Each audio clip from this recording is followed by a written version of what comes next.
some interesting news. Which one do you want first? Yeah, everybody always picks interesting. Nobody wants the good news. The interesting one is, unfortunately, David's busy. No, hold on. It's fine.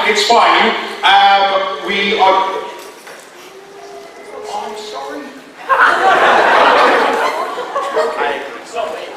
I feel exactly the same way. Yeah, I do apologise. David's been delayed by about 20 minutes. Don't worry, he will be here. You haven't missed him or anything like that. But what we're going to do, for a bit of good news, is we're just going to do the Constructicon panel now. So I've just broken you some potentially bad news, so be gentle. Does anybody know what the Constructicon panel is? Yeah, does anybody not know what it is? Good. So if this is your first time and you have no idea what the Constructicon panel is, we are about to stick ourselves in your crosshairs. We are going to pull up some of the team, and the reason that we do this is because we do this show for you guys, and it feels a bit disingenuous if you don't know who we are and you don't have the opportunity to talk to us about your experience at the convention. See if other cons do that. So I'm going to invite a couple of people on stage, and yes, we have a dog for your sympathy. Yes, you know, you can't possibly be mean to us. So we're going to grab some chairs. I would like you to welcome Andy Turnbull, Billy Edwards, Sarah, and one of the mates, David, I think.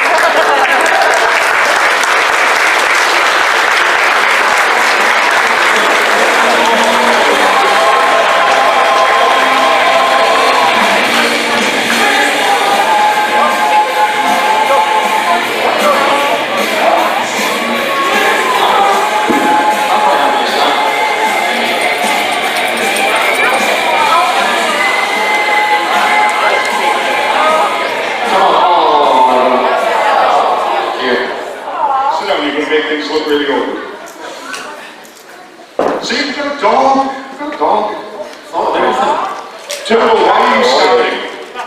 Why are you standing? Just so the communists threatening. Is it working? No, sit down. I'll try harder than David. Oh. Right, we have one of our team around the microphone.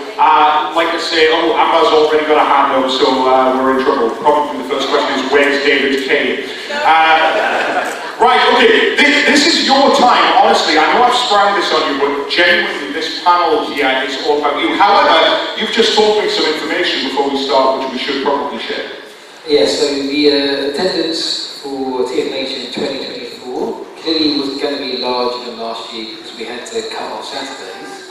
So last year we had just over 1,400 attendees. This year we have over 1,800 attendees.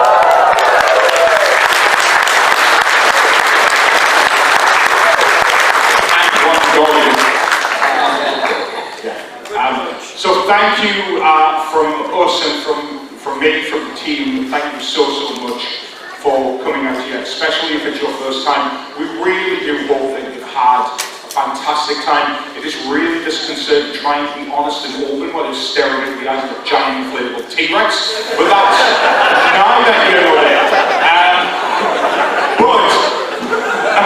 Look at the happy dance. But yes, so we've got a question down at the front here. Oh, run. Safely now. Hiya, I've got an important question. What's the dog's name? This is Nelly. Hi, Nelly! What's going to say? Yeah.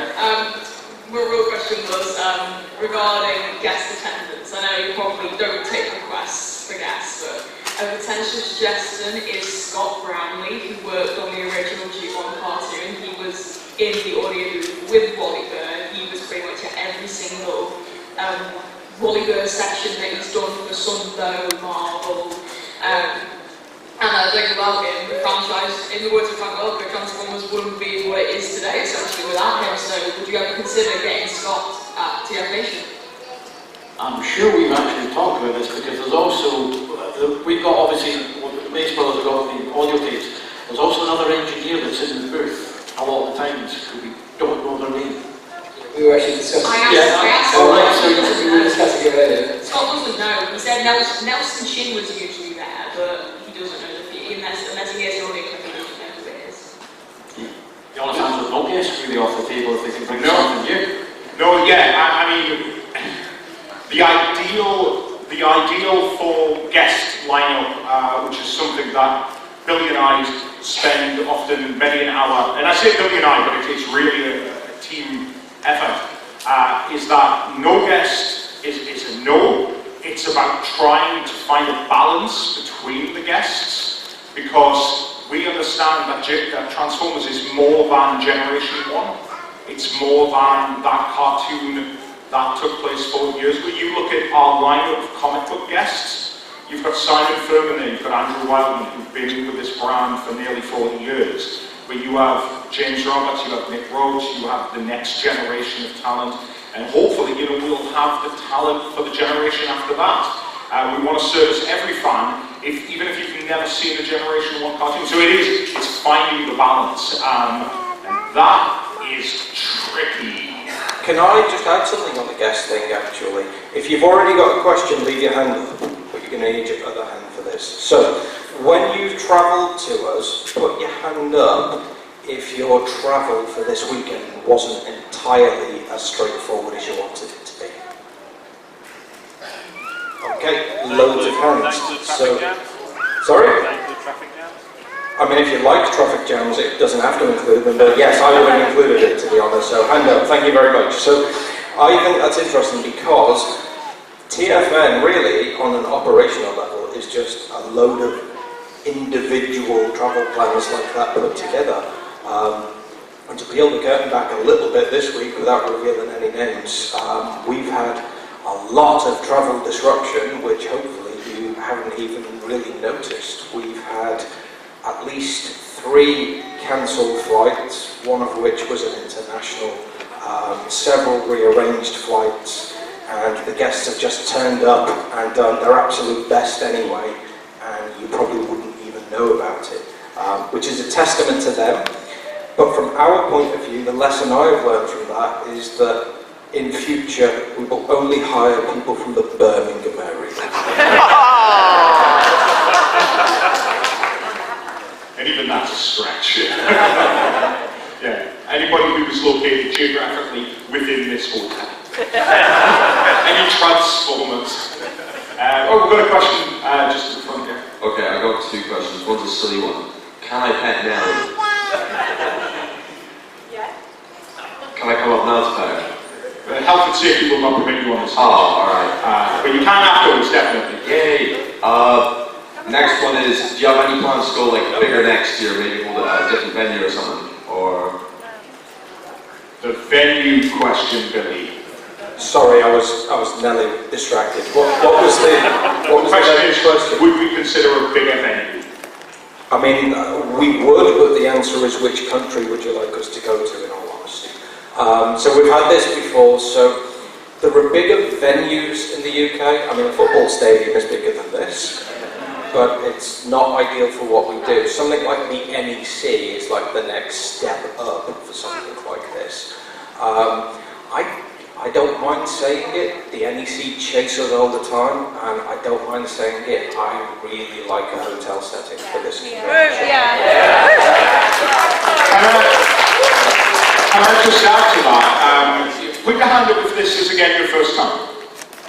Keep your hand up if you have also gone to other comic book conventions. Keep your hand up if you think the TFN is different to other conventions. I think that speaks for it. We want that atmosphere that can only be achieved if, we're all hanging out in the same hotel together. There's a bar there. The NEC, wonderful. In terms of space and things like that, things could be bigger. But if we lose what we are as a result of that, I don't want that. But it's not my decision ultimately as well. I don't know if they justify your choice of shirts in the NEC anyway. Very strict uniform codes is what I've heard. So yeah, I like the residential atmosphere because I really like that you can meet someone after the show and And if you're at the NEC, you can't always do that. Yeah. Or others, you know, there are other large exhibition centres available. I should not keep saying the NEC, but yeah, that's my point. And also as well, this is just an interesting fact, the type of hotel that we are in now is very rare in terms of sheer space, isn't it? There are, what, 3 others? Two Well, other two hotels. including this one, so there's one other. So one other hotel in the country that has the same space. Yeah, and that one's in London. And what we want to do is to keep the event in the Midlands, so it's centralised in the country. If you're coming from the south, it's halfway. If you're coming from north, it's halfway. And if you're coming international, you've got options to fly into Birmingham or London or Glasgow or Manchester. And we don't alienate people who want to come to the event. So we had a really good idea of, hey, we'll just do more shows a year. And so that's where the Minicon idea came from. Yeah, also both you and this venue is very disability friendly. I don't feel that I'm treated different from being in a wheelchair. I'm not a family, I'm with family, I love it, I don't want my family. And we had when Billy looks at stuff for Minicon, we have various criteria that we gauge as a TF Nation hotel.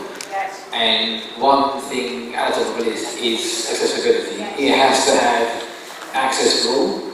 If there isn't, or if they technically have it, but we don't deem it as being good enough, it comes off the list. Thank you. Got a question over here? Oh, hi. Me, Alfred. Hi, Chairman of the Board, sorry. I have one scientific question and also a bit of a, I just want to thank one of the staff members from earlier on, since he's had a bit of disability. I'm on the spectrum. I had a bit of a meltdown Saturday, but one of them, I think Jamie came, did the very best help me out. So I just want to say thanks to one of the staff for that. And from the question is this, you're going to get any more B Sports actors like say Scott McVeigh or Ian James Corlett to two of them? Beast Wars. What's that phrase that Megatron has?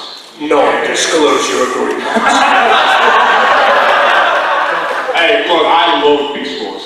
Like, I love Beast Wars. Any opportunity to get a Beast Wars actor, I would be totally down for. Again, it goes back to the question that we had before, wasn't it? Is it right? Is the timing right? Is the guest like? Because it's not just about a guest. It's not just about going after one guest. It's about trying to figure out which other guests are available at the same time as well. So I would love more Beast Wars actors, and if I have my way, which I don't, but yeah, definitely in the future. Mine's not so much a question as a comment. Bearing in mind that next year, I hope the group will bear in mind that next year is the 15th anniversary of Transformers Prime, and COVID scotched a TF Nation for the 10th anniversary, so I'm hoping that we can do some more Prime related next year, or at least have some Prime focus. Transformers Prime focus. It's the 15th anniversary of Prime next year. Yeah. It's the 40th anniversary of the '86 movie and 10th anniversary of TF Nation. Then it's the 20th anniversary of the live-action movie. We're going to be knackered.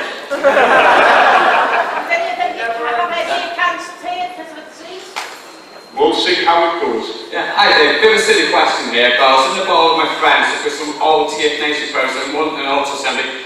Have you ever thought bringing back with my magnificent beard? My beard? Yeah, I thought bringing that back. You got me in the photos. I bring this incredible staff to the stage. We open ourselves up to you, and you want me to look like Al from Home Improvement?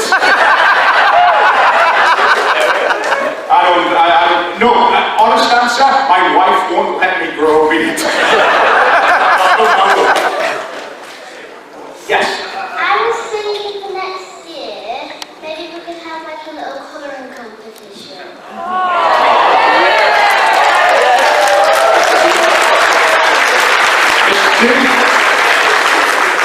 And you might also want to come to our mini-cons, because if you were here for last night, you'll have seen some of the handiwork from the Design and Action Master competition. Yeah. Some of which was of a higher quality than others. to be fair, your chief did raise a lot of money for a good cause, and someone got to go away with their own little Billy. All I took from that was my incredible artwork, of which a third-party representation was made without my permission, was worth £900. So am I expecting litigation for this, or what? always. I think that's a really wonderful idea. Truth of the matter is, you know, there's an awful lot of things that we can do within the convention to make things a bit more fun. So that's a really, really good idea, and I think we can do something like that, can't we? We've got enough stuff. Yeah, absolutely. Really well done. Yeah, good suggestion. Yeah. Hello there. It's not so much a question, but just this is my 4th time coming back to TF Nation, and it's been a fantastic ride. But everybody, thank you for going to come out with a smile. But that's my real question is. Any upcoming contests for the future to get a free entry in? Sorry mate, I didn't catch that. Will there be any contests to get a free entry for the next year? Competition for a free entry to next year? I can dream. Funnily enough, if you pick the right raffle ticket at the merch desk, you may have won that. So, you know, spend more money at the merch desk on raffle tickets next time you win.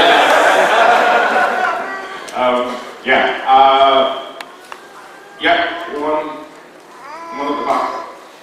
Out of all the TF Nations past and present, what has been your favourite thing that you've organised? As in, you know, like... What's our favourite baby, basically? Yes. Well, to use Bob Bediansky's response to it, when he was here, when someone asked him a question about, what was your... Some of the names might not be as good as others, he went, no, they were all good. I think there's bits that appeal to us on a personal level, on an emotional level, I don't think there's anything that we've done that we're not proud of, because if we don't think we can do a good job of it, we just don't do it. And I think, as we've shown over the years, everything we've done, we've under-promised and over-delivered, because we're quite vague on a lot of the details, to make sure, sometimes because we're only finishing the night of the event, but I think there's not really anything I'd look back on and go, because it's always the best you can do at the time. Years on, yeah, we could do better, but at the time it was the best thing that we could do. You know, like one thing that's like right up there for me now was lying on the floor last night with a bunch of my mates watching More Than Meets the Eye, and the best version of More Than Meets the Eye. Like I say, the best version. Yeah.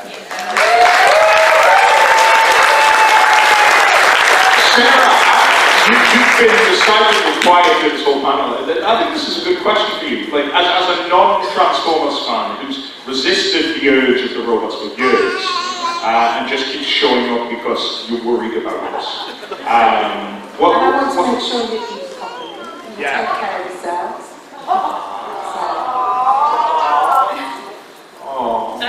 I think this year's been a highlight for me.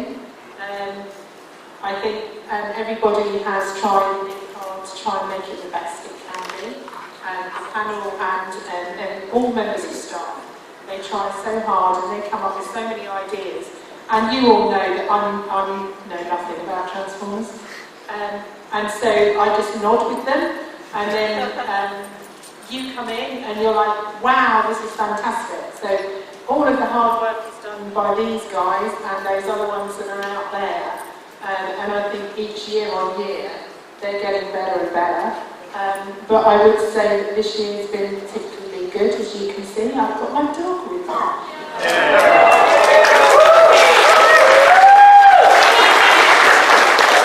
Can I just jump in a minute? I realise we've been doing TFN for all these years and I've never done this, but... Yes? I'm going to ask a question, but I want to do it like everybody else, so... Who's got a chair for Rodimus? Yeah, there we go. So... Not naming any names, but there is someone on that stage who is not a dog, who I understand has recently acquired their very first Transformer. Now, don't worry, I'm not going to quiz you on it, I just want to know how it makes you feel. I don't know whether you noticed on our Instagram we got to go and see Transformers 1, was it? You saw the film! I've got to come back up to answer, but yes, it was, yes. And Thanks, Roy. when we were in the cinema, we all obviously sat down and they started giving away gifts, and they said if you look on the floor and you've got, I think it was a black spot with a gold star, and I looked down and I went, no, no, no, and then I moved my bag and I went, oh yes, I have. So I got my first Transformer. My son has tried to steal it already, and I said, no, it's mine. Congratulations, there's no hope now, you can get something to Sunday.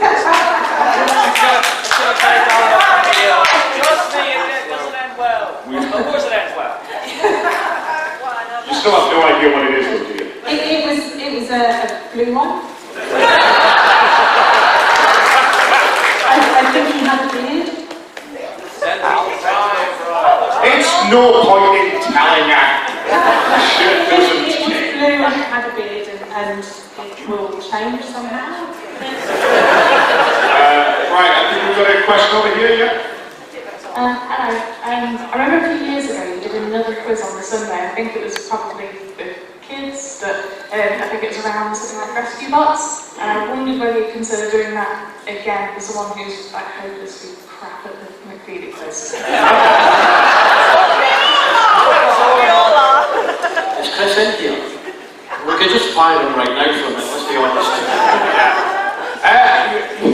Do you know what? Like, genuinely, I have thought about doing like a separate quiz just for people to feel better. some sort of rehabilitation, you know.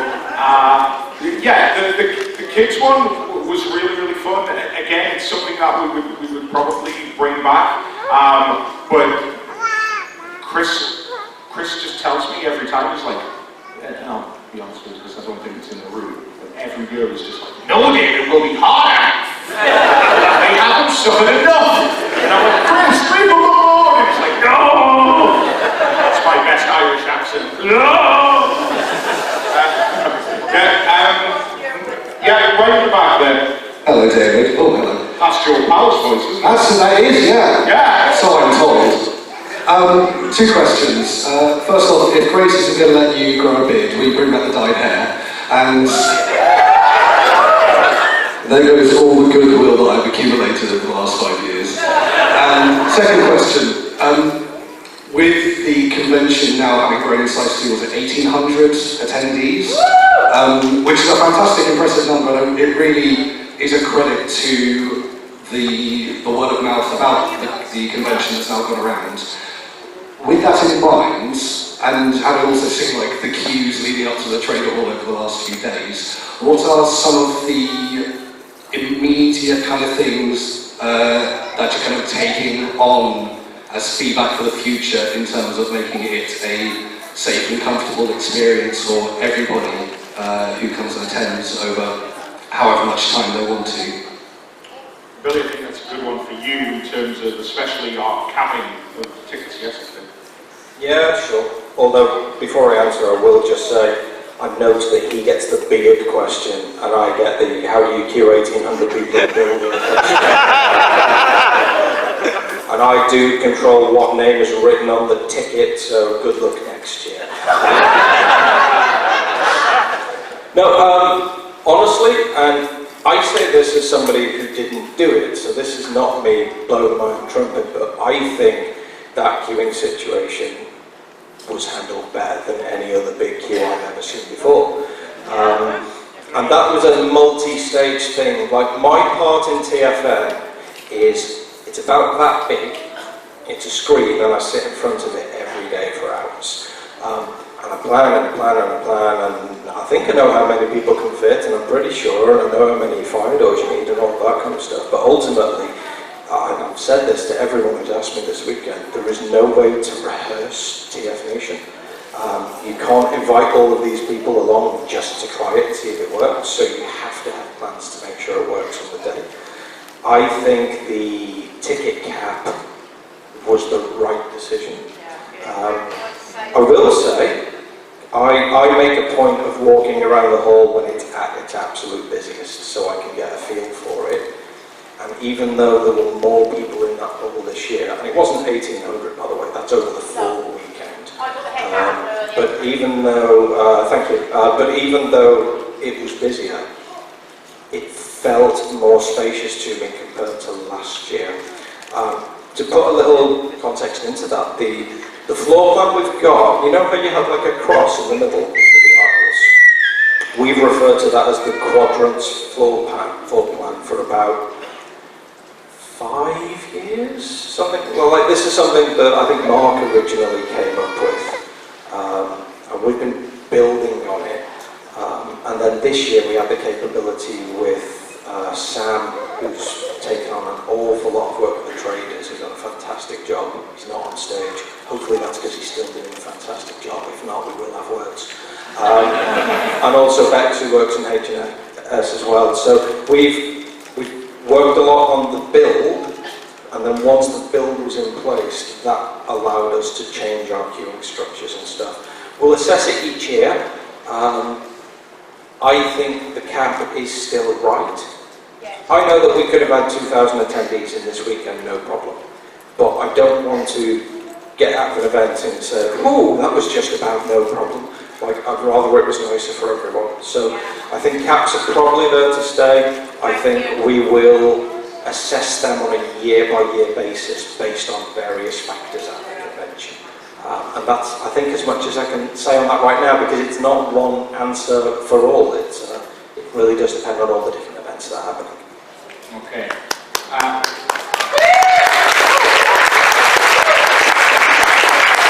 We have time for literally one more question, so no pressure on whoever it is, but make it a good one.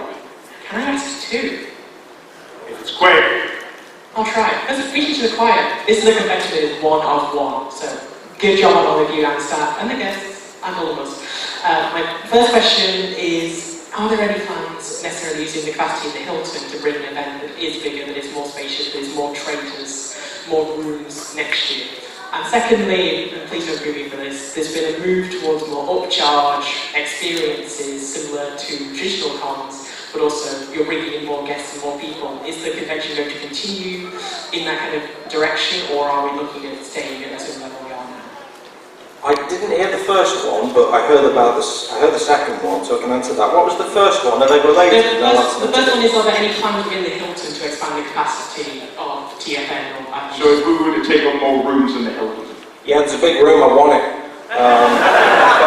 But the thing is, and I will have it by the way. I just don't know when. But the thing is, like, we've already got the biggest room, and then we've got the biggest one of these type of rooms. So, like, you know, they can. Eventually we'll have office space, we'll have 3 of you behind a desk. Actually, that'd be my ideal convention. Let's just do that. So yeah, there's definitely one of the reasons why years ago, even before TFN, when we volunteered at another event, we were so keen on this venue, is because we knew that there was growth potential within the venue. Most places hire one hall. And in fact, I'm going to say this, I'm just saying it right. I am a person who is driven by hatred. And I mean that in a nice way, like I really like everyone. But if you tell me I can't do something, I'm going to do it. And I remember my very first meeting at the Hilton, I asked, and this is like 13 years ago, I asked, okay, so you put us in this nice little hall, that's nice, just so I know for the future, what kind of range are you looking at for the bigger one? And the lady was very nice and very professional, but she was like, Mr. Evans, you have to understand, your event will never take over this venue.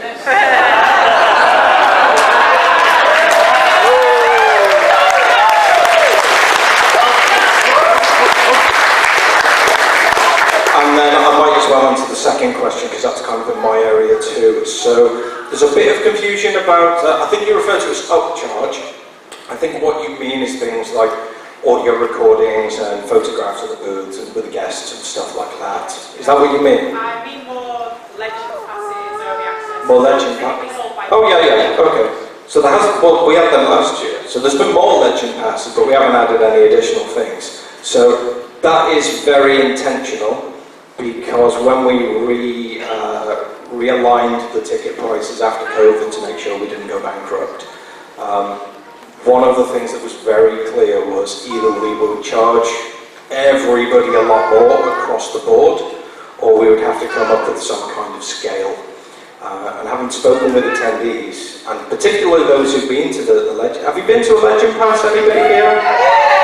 Did you like it? Yeah! And so that's the thing, so I think when people go to that and tell us they like it, that's useful for us, because that means that that person can buy something extra that they really, really like, and it means that we don't have to put ticket prices up for everybody else. So that's kind of the thinking behind it. So nothing planned extra right now. I imagine we'll look at something similar in future years, but it depends on the guests that we're trying. We've talked about this many, many times. We will never actively take something away to then bring it back and charge more for it. Like, that's not something that now, don't get me wrong, nobody could have predicted what happened a few years ago. If something happens, who knows, but like, the people on this stage don't have that mentality. The Legend Pass is an extra thing that is available for you if you choose to have it. And that's sort of the way we look at it. I think the other part is, if you haven't been to one of the Legend sessions, you can look at it and think it's just paying for an autograph and a photograph, but you do get sometimes more which isn't sort of told you in advance. You get a little surprise, you came last year. But what we wanted to make sure was that we didn't have to charge for every guest. And we had people walking around yesterday who were asking, so can I still get things signed in the main hall, or do you have to pay for it? No, it's in your ticket. If the guests are in the hall, the price is in the ticket unless a particular guest wants to charge certain things. We don't want to go to become an event where it's your entry fee, and then for every guest you have to pay, and for something else you have to pay. We want it to be as inclusive as we can. Yeah. Finding the convention which is not important. I take that. Right, that's going to do it for us. Thank you so much. I would say give everybody on stage a round of applause, but we don't need it. You need the round of applause, so give yourselves one. Then we come on the stage, and then we will wrap up today's show with Mr. Give and Take. And now you can come and pet the dog.